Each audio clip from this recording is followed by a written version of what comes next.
Tere! Paar päeva tagasi vaatasime ühte õngitsuskirja, milles küsiti sisuliselt kinnitust kiirele tellimusele.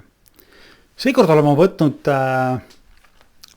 aluseks ühe teise meili, kus pealtnäha tundub, et kõik on korras ja on saadetud organisatsioonilt, mis pakub turvalist dokumenti allkirjastamise võimalust.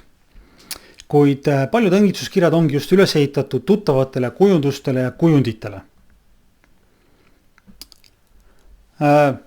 Siin on selline meil, mis siis tutvustab võimalust, et ma pean kiiresti ühe dokumendi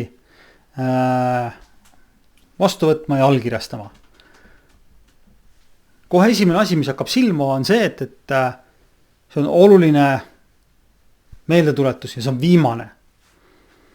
Nagu me eelmine kord ka ütlesime, nõutakse kiiret tegutsemist. Järgmisena vaatame üle, on see, et tegelikult saatja nimi ja email ei lange kokku.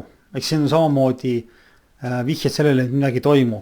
Isegi kui te üritate nagu vaadata seda domeeni, mis on meili laienduses, siis seda kodulehti ei ole olemas. Nüüd järgmisena, mis alati on olemas sellistel puhkudel, on linkide kontrollimine ehk review documents. Nüüd kui te lähete selle kiirega selle review documents peale ja ei kliki, siis tegelikult ilmub link, reaalne link, kuhu see suunatakse. Ja nagu te näete siin, siis selles linkis ei ole mitte ühtegi viidet ei meili aadressi domeenile ega ka DocuSignile. Ehk siis siin pohal peaks juba minema põlema lambikene, mis ütleb, et midagi on viga ja võib olla tegemist õngitsuskirjaga ja mitte mingil juhul ei tohi klikkida sinna peale. Nüüd, kuna see meil oli pikk, siis lisaks sellele on siin veel üks link, mis palub alla laadida rakendust. Ja samamoodi, kui siia lingi peale minna hiirega, mitte klikkida, siis tuleb järjekordselt teine hoopis võõras link. Ehk siis järjekordselt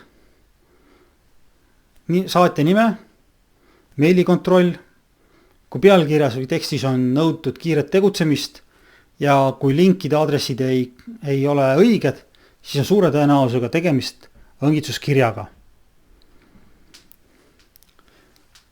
Kui tahate rohkem teada saada küberturvalisusest ja tellida ka võib-olla koolitus endale, siis rohkem infot leiate minu kodulehelt või kirjutage mulle.